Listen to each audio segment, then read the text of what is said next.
Hey everybody, welcome to Trading Futures with me, Anthony Crudele. I am pumped for today's show. My longtime friend and fantastic futures trader, PAX Kenah, will be joining us.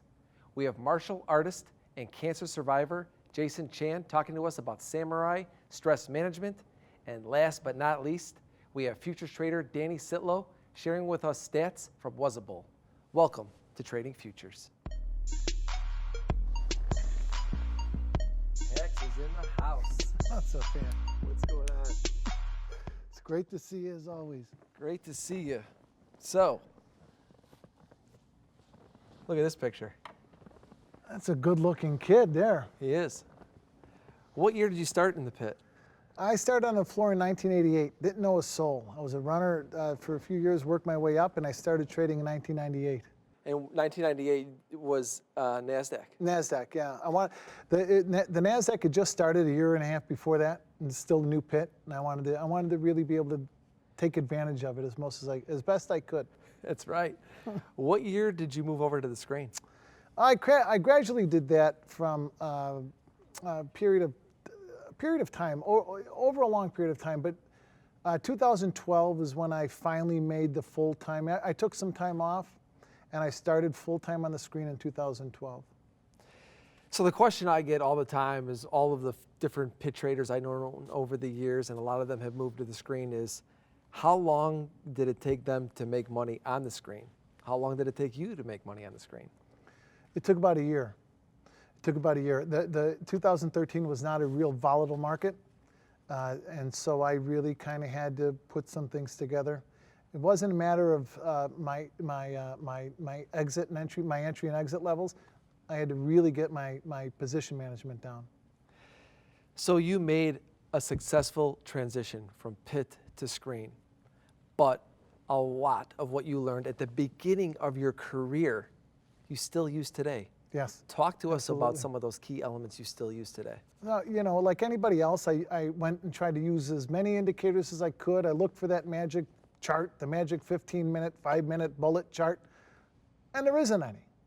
So I talked to my mentor, and he brought me back to what he taught me in 1998, which is the opening range breakout trade. And that's what I went back to the basics of what got me to the success I enjoyed. And then I coupled that with good position management skills. So obviously your process has stayed a lot of the exact same from when you initially started, but some of it I'm sure had to have changed a little bit, or maybe not. No, it did. It did. Talk to us about what changed. It did. The opening range breakout, so I still trade the opening range breakout. Opening range, first 30 seconds, even to 03, if we get above 03, I'm long. That's simple. What changed was how I manage my positions. In the pit, as a big trader, it was my job to buy the 05s and 06s. I had to paint the tape on the way up. That was my job. I was a local, I was a big local, and that's what my job was. I traded around my original position. Now, I had to learn to let the algos do the job, not fight the algos. For me, the simpler, the better. I think traders like to complicate things. I know I like to complicate things, and so I brought it back to bare bones. Long above, short below, manage my positions, know where I'm wrong first before I get in. What changed was my position management. By just peeling off 1/3 for 4 points, 1/3 at the next profit target, and 1/3 as my runner. And then learning how to manage that runner. When do I cover the runner? When do I let the runner go to turn into a swing position or even a longer position? That took a long time to figure out. You and I talk a lot about how we, as traders, need to focus on our strengths and really accept our weaknesses for what they are and try and work on them. What are your strengths as a trader? My strengths are I react well to the market. I'm not anchored to price. I don't look at my P&L. I don't look at my P&L during the trading day. I don't look at my P&L until the end of the week for the most part. And so it's not about the money for me. Of course it's about the money, but during the trading day, it's about trading the levels. Those are my strengths, is that I'm focused and I'm relaxed and I react well. And I react quickly. I'm able to process because of our time on the floor, I'm able to process a lot of information very quickly. My weaknesses is I'm not an analyst. I'm not a technical analyst.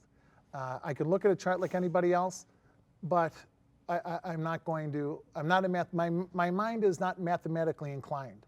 I'm not going to look at an options chart or an options trade and it not only does it not make sense to me, but I'm not even going to try to do it because I don't understand it. Yeah, I talked about accepting our weaknesses because for me, I'm an overtrader by nature. So I've accepted that that's a weakness for me, and I have always lost money when I've overtraded. Not always, but vast majority of the times. And that's something I've really just said, hey, you know what? I'm going to get myself into, if I identify that I'm getting myself into that tailspin of overtrading, I fix it. So I've worked on that with my strategy. Mm-hmm. What do you do to work on your weaknesses? I have guidelines for my trade, Ant, that I stay within my lane. I don't overtrade anymore because I use the opening range as my only trade. That price range is my only price range to trade from. That's it. So if I'm long in it and I caught that trade and the market's moving out and extending upward, I've got the trade on. If I missed it, well, I come back the next day. There's always going to be another trade. And it's my job to be there for it. The job as a trader is to be there tomorrow. Not to make money today, but to make money with the right trades. So I need to survive. That's something that you and I learned very early on, and I personally didn't understand it right away. I'm like, what does this guy mean, be able to come back tomorrow? And it's, don't put yourself out of business today. Don't steal from your future. Last question, Pax, before we go over to the desk and talk about your technical strategy.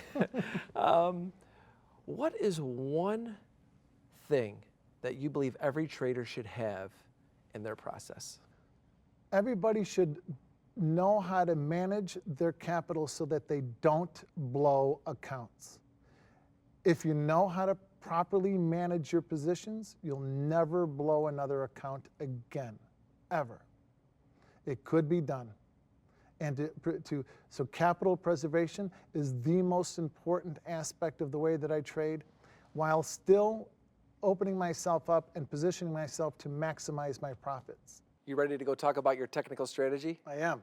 All right. Let's go. Let's do it. Next up, everybody, Pax will share with us the details of his technical strategy, so stay tuned. All right. Let's go. Why trade with Tradestation? It's innovative, easy to use, and totally freaking sweet. With powerful tools to track and execute your trades and low per trade commissions on stocks, futures, and options. Upgrade your trade at Tradestation.com. This is my headquarters. This is where I trade and manage my portfolio. Since I added futures, I have access to the oil markets and gold markets. Okay, I'm plugged into equities, trade confirmed. And I have global access 24/7, meaning I can do what I need to do. Then I can focus on what I want to do.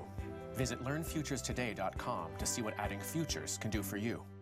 Welcome back, everybody. I'm joined by Matt Pax Kenah. Pax, I want to talk about your process a little bit. Take us through a day in the life of Pax. Anthony, I wake up in the morning and it's very important. The first thing I do is a breathing exercise that I was taught a long time ago. It centers me. It gets me ready for the day. And I thank God for the day, and I get up. I know that everybody's safe. I know that I'm good. I've got nothing to be stressed about, and now I'm ready to attack the day. I have my cup of coffee. I have my breakfast. I read my Financial Times. It's very important to me is to read the Financial Times, something that my mentor beat into me in 1998. Anyway, I then go over my trade plan. When the market opens, if we rally, we get to a certain level, I know that this is where I'm going to be exiting trades for a profit. If we get beyond a certain level, I know I'll be exiting for another profit, or I may be adding. And same thing on the downside. So I make sure that I go over my plan so that I know what levels are the levels that I'm going to be acting and reacting to. As a trader, I'm paid to react. I'm not paid to think during the day. I'm paid to react. And so those things get me ready for the day. Then the market opens 8:30 Central Time, and I look for the opening range trade. First 30 seconds of the day is the most important part for me. That sets the price range for me. So above that, I'm looking to be long. Below it, I'm looking to be short. That's my morning routine. So to me, before we get to the opening range, it sounds like you do these minor meditations to kind of ease your way into the day. Is that accurate? Absolutely. All right. Absolutely. I love that. And I maintain them during the day. That's great. Now, if you look up what the opening range is, PAX, it's basically the first minute or few minutes or hours of daily trading activity. This is what it says by the book, Yes, right? for some. But that's not what you look at. You look No. at the first 30 seconds of daily trading activity. Why? First 30 seconds is what I was taught on the floor. It goes all the way back to the 70s in the currency pits, Anthony. They did it in the currency, they did it in the gold, and it worked in the Nasdaq and the S&P for a long time. So when I started on the floor, and I remember the bell ringing, and all pandemonium broke loose.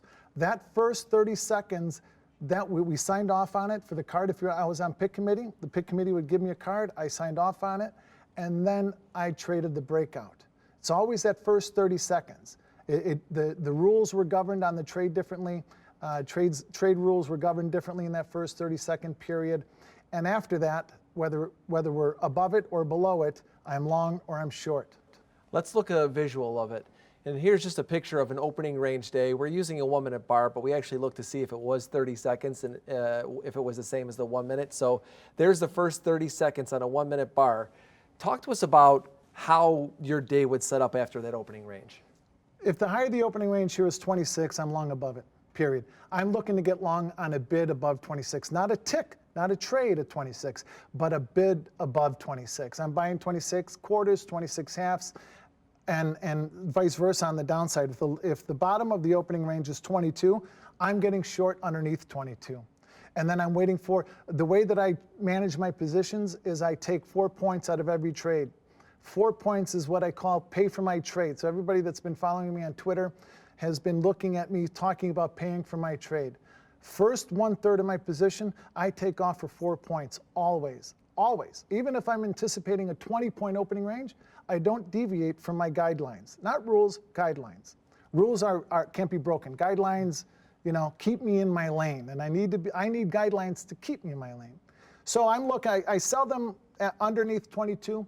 I'm buying them above 26. At 26, I'm looking to, if I get long at 26 half, I'm selling my first third of my position at 30 half, real quick. And that's it. It's that simple. And then I'm looking for my target above that. All right, well, PAX, you and I are going to dig a little deeper here because execution is the most important part of any strategy. I know you and I could talk about this all day. Oh, for sure. Now that PAX has shown us how his trade sets up, next he will walk us through how he executes that trade. So stay tuned. Why trade futures with Tradestation? You can trade over 80 products from home, work, or on the go with a powerful, easy-to-use interface and prices that let you focus on padding your wallet, not emptying it. Upgrade your trade at Tradestation.com. Why trade with Tradestation? It's innovative, easy to use, and totally freaking sweet. With powerful tools to track and execute your trades and low per-trade commissions on stocks, futures, and options. Upgrade your trade at Tradestation.com. Welcome back, everybody. PAX is still here. You still with me, PAX? I am, yeah. All right, let's go over trade execution now. Now, PAX, I pulled this chart up. We talked about how your opening range trade, you're either going to get long or short below it. Show us what you would do on this particular day. Actually, I know that you actually traded this particular day, March 4th. I did. It was a good trading day too. So I sold them underneath the opening range, which was like 21. I sold them at 20 half. And I took my first 4 points, as I usually do, on my first third. That gives me, the 4 points gives me, Anthony, it gives me two choices. Now I can either move my stop to scratch, so I lock in those 4 points.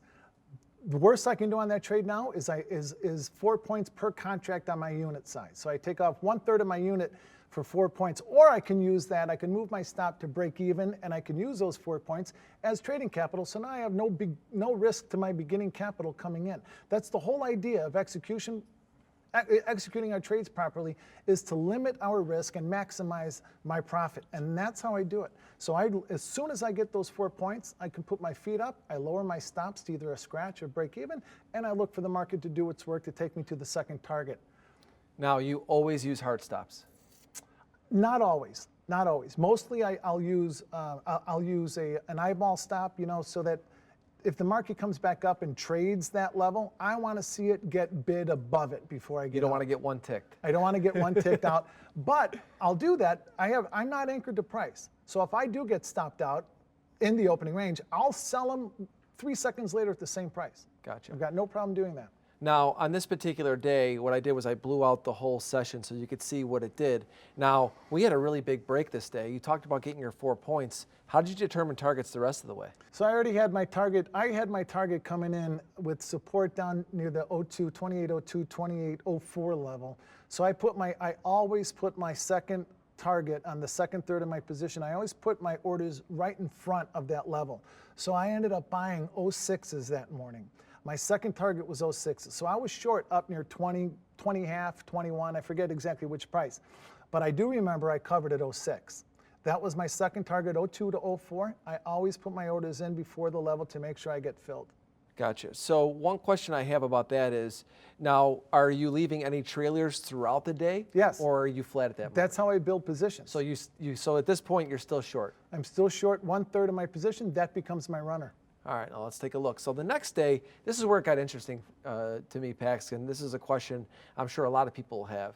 It shows that you had your opening range short, you came in short, it triggered an opening range short again, but now it's just briefly violating the opening range. I think maybe by 2 points at most it violated it. What do you do in these situations? This is the next day. So I'm short still 1/3. I'm still short my 1/3 runner from the day before at 20 half.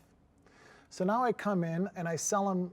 The opening range I believe was let's see what the chart says, even to roughly 96, right? Yeah. So I didn't do anything. I waited. Oh, I sold 96s, and then we came down. I took my 4 points. As the market came back up in, I got scratched out at 96. The market came back up and traded even 02. I didn't do anything because I was long. I was still short my runner. I did not get long yet, and I waited for the market to come back through, and then I added on the short side. So you still had the position from the prior day. Yes. Through this day. So as we could see, the rest of this next day on the 6th, another down day. Not often you see this many down days, Pax. I don't even know where we're getting these charts. And then you come in, opening range, high of the day, all the way down. So you still are carrying trailers. And on this day, repeat that process again. So we opened up, this is Wednesday. We opened up someplace around 92 to 94, I believe, was the opening range. I sold them there, and we continued lower. And I had my second target. I took my 4 points, as I do on everything else. I had my second target down near 82. Actually, it was 82, and the low was 82.25. So now I'm thinking to myself, oh boy, it traded down to my level. I didn't get them. Do I chase the market or do I let it come back? So I've already taken my 4 points.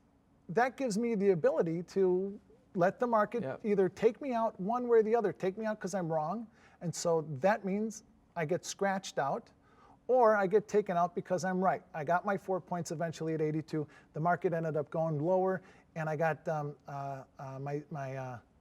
my runner on, and you know, now I've got 2/3 of my unit size on. This is what you talk about reacting. That's it. Right?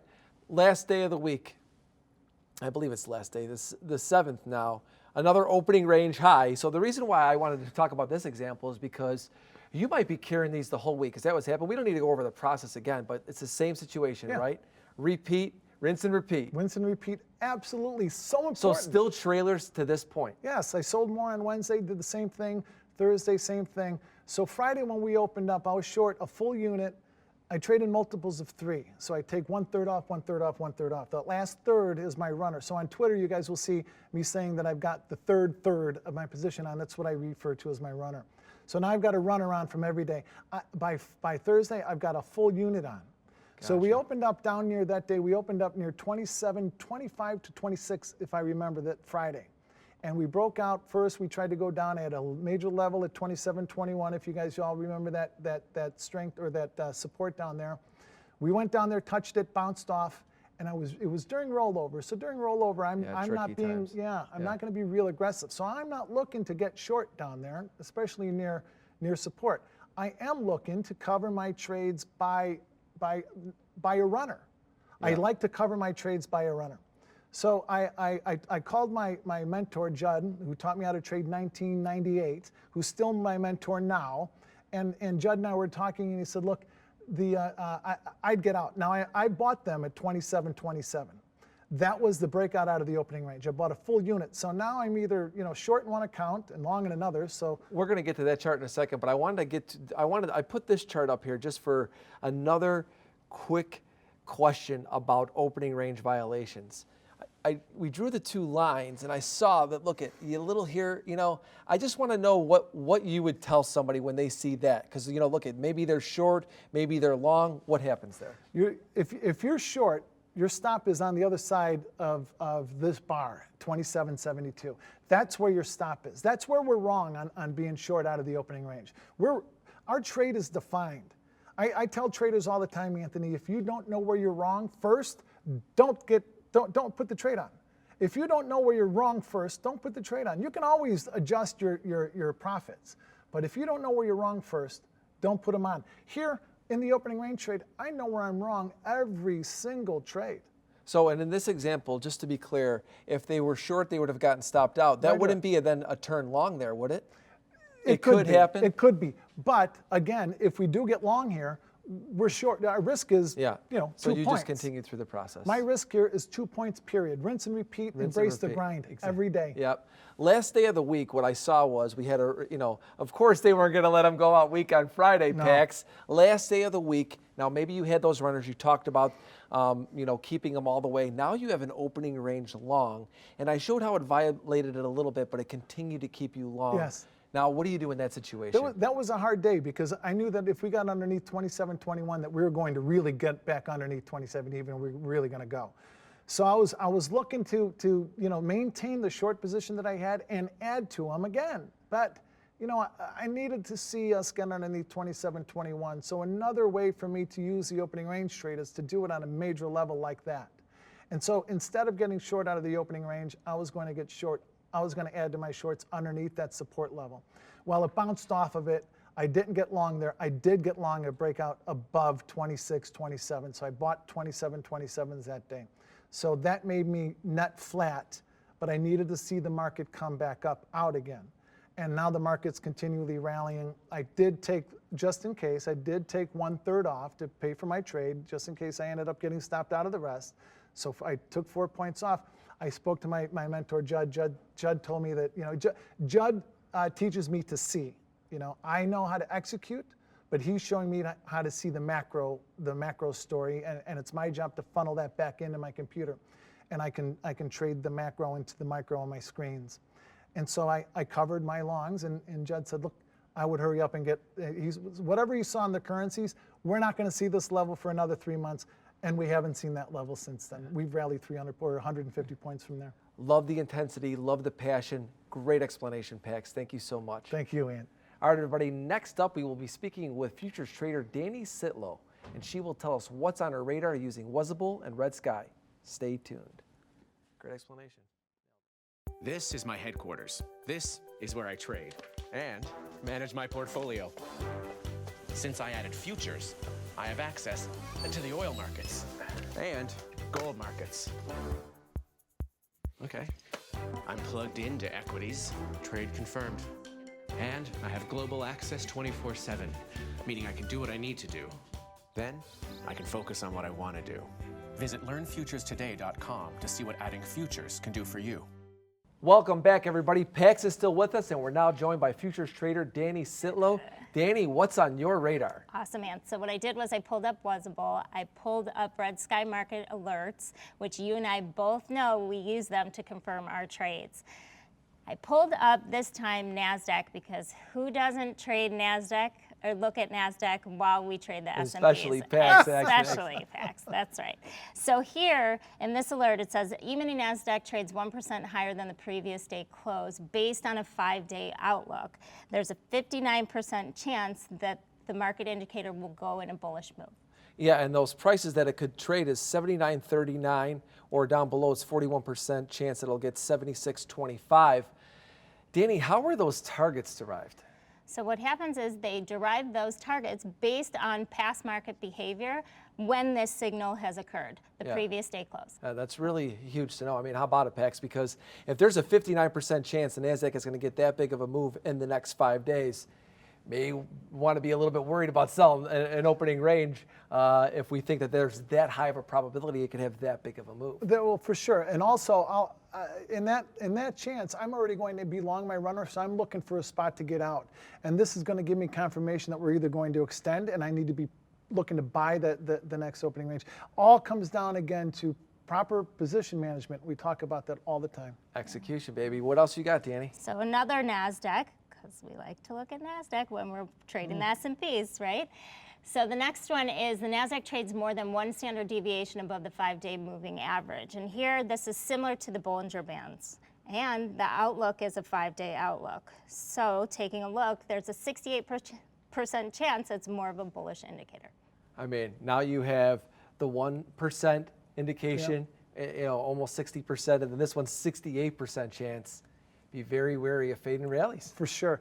Always, the more stuff that matches up, the more things that give us a different look like this that match up, the more confident I am in the position that I have, or I better start looking to manage my wrong position and get out. That's right, you said it, Pax. Dani, great stuff as usual.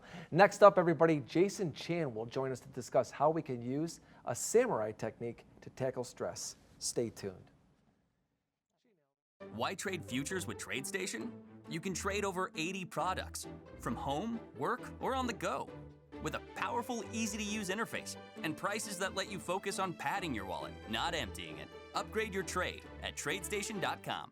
Welcome back, everybody. Pax is still here, and we're now joined by Jason Chan. Jason, you have an unbelievable backstory. Before we talk about the samurai stress management, tell us how you got to that point. Sure. Well, first of all, thank you for having me. It's a pleasure being here. My name is Jason Chan. I'm a local restaurateur. I've been in the restaurant business for the last 35 years. My parents were in the business. I'm also a very passionate martial artist. I also coincidentally worked at the Board of Trade and the Mercantile Exchange for about 20 years. Throughout my career and my life, I've certainly have a lot of challenges and hurdles on the sum total of my experiences. So putting everything together, worked at the Merc, taught martial arts and practiced martial arts, worked in the restaurant business and hospitality my entire life. And throughout that time, I had a very large and lengthy battle with stage 4 cancer. Battling that horrible disease certainly taught me a lot about life. Kind of, for lack of a better word, it actually magnified my life. And so it brought me to today where I've actually used a lot of the things that I've always used in my life, but it kind of was enhanced and magnified from my health battle. And I came up with a little, basically I came up with a paradigm that really helps me through everything that I speak a lot about. I do a lot of charity and fundraising work for a lot of foundations in Chicago, and I also do a lot of speaking engagements, motivational and otherwise. I mean, just an amazing story. And Pax, you and I, we talk about this a lot. It's not what you're just doing while we're at the screens, it's what we're doing when we're not at the screens. You talked today about your morning meditations before you get in and go in and trade. Jason, as you know, because you've been in the industry, how much stress all of us as traders go through. I hate the word tips, but could you give us some tips on some things we could do to tackle stress? Absolutely. Well, you know, I chose two of the craziest businesses to be involved in. The commodities futures business and then the restaurant business. And both are just very high stress level. You have to think on your feet, you have to multitask, and the whole time you're trying to make someone happy, either your customers, or yourself, or your trading account, right? So, you know, the thing about martial arts, to be a true samurai, to be a true warrior, to be a true human being, you really always just constantly battling your own fears, your own limitations, your own inner demons. So really, to speak on the subject that Pax touched on earlier, is that when he trades, he's just really reacting to the market. And that's very much the vein of what I try to believe in and preach in my philosophy, is that really it's not whether something is good or bad that happens to you, it's how you react to it. And so with that being said, there's a lot of things that also connect that are very coincidental. He wakes up every morning and does a breathing exercise. I do a very similar thing, which is meditating, which is centering yourself, which is really starting your day off with that mental, emotional, physical, metaphysical cup of coffee, which is oxygen, breathing, centering yourself, realizing that whatever happens throughout the day, everybody else can doubt me, but I can never doubt myself, and it all starts with you. So 3 of the things that I really preach are passion, gratitude, and health. They kind of touch on everything in every human being's life, but especially with passion. I think really put yourself on a path, and nothing ever grows on a secure path. But in order to put yourself on a path, you have to determine and really, through your own trials and errors, find out what your passion is. Because once you do that, it sets you on a path that really sets you up for the rest of your life, because then you never really work a hard day in your life. And stress never becomes a real thing. Because the main thing about, again, my philosophy of the samurai stress management is that stress is something that we actually create. You know, the things that are in our environment that affect us, there's a solution for every problem, but we create that stress. So for me, the suffering really is, the reason you stress, the reason you suffer is because there's the life you live and the life you want, or the life you think you should have. And that gap between what you have and what you want is what really creates suffering and stress. So you have to alleviate that. And one of the ways I do that is through passion. I'm very, very passionate about martial arts. I'm very passionate about the hospitality business. For a long time, and for 20 years, I was very, very passionate about derivatives and the commodities business. So we talked about it earlier. The greatest thing about going to work every day was that we loved going to work every day. We looked forward to it. Yep. Was it because you made money? Was it because you were doing something that you either went to college to pursue, or that you picked up being a clerk or a runner for many years before you did it? It was really about your passion. The money was ancillary. It was a great bonus, but it was really about being passionate and doing what you love to do. Yeah. Gratitude is something that I connect with very much so, because with gratitude, it distills your life. And what I mean by that is, when I went through cancer, I almost felt like I was distilled, literally put in a distillery. So I was mashed up, boiled, put in a pot, and then ran through a condensing tube for 6-7 months. And what dripped out eventually 6 months later to 9 months later was this really concentrated version of myself. And so what I really try to do when I speak and give inspirational speeches and do motivational seminars is that you really have to find what it is for you. Some people it's golf. Some people it's chess. You know, whatever that is, it can be recreational, but I usually find that if you really connect with something outside of work that can be a passion, if you connect with something that's physical or athletic, something that challenges you physically and emotionally, that's something that really creates balance in your life. And you really realize, hey, every day I wake up, I'm very grateful. Samurais lived a life where they knew that their days are numbered. So when you really live your life with your hair on fire, not knowing when your next day is going to be your last, you live life a little bit differently, and everything becomes magnified. You really live in the day instead of expecting what's going to happen the next day, or get into a routine, or get into a way of life that is really not self-fulfilling. Yeah, man, I tell you what, that really hits home. Pax, we only got 15 seconds. I know you have something to comment on this. I can see it in your eyes. I talk about this every day. I mean, really, Jason, this is, it's a different way of just being present to ourselves, and you know, the way that you're saying it, the spirit of a samurai warrior, and as I'm listening to you speak, I'm taking it in and just relating to it in my own life. And how do I parent? How am I mentoring?